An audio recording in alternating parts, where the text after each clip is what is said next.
أعوذ بالله من الشيطان الرجيم. بسم الله الرحمن الرحيم. قل يا أيها الكافرون لا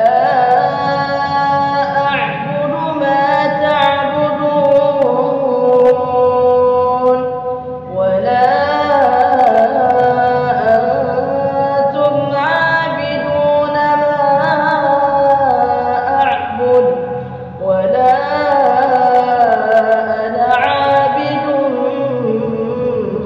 ما عبدتم ولا أنتم عابدون ما